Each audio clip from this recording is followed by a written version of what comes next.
Hey, I'm Corbin, and I'm so excited to share with you today on the Refuel Devo.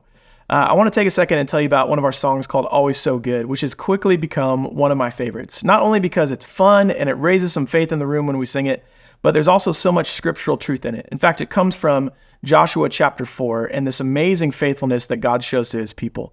Let me give you a little bit of context. So the Israelites have been wandering around the desert for 40 years, and they've been in moments where they've disobeyed God and they've come back to his grace.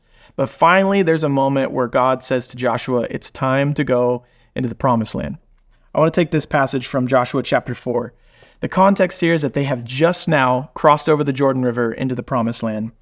And this is what Joshua says.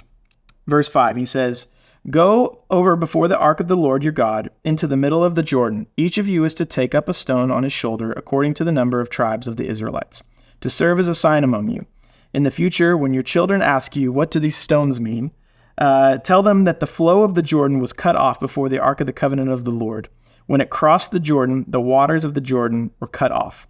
These stones are to be a memorial to the people of Israel forever."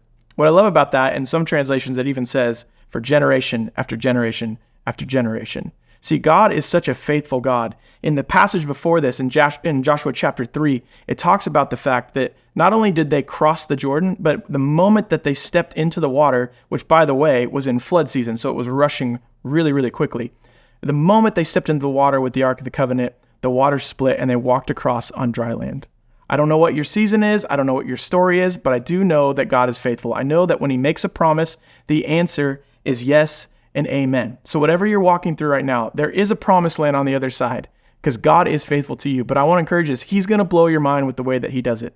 Just like he did for the Israelites back then, not only did they cross in the promised land, they crossed on dry ground. God is faithful to you today.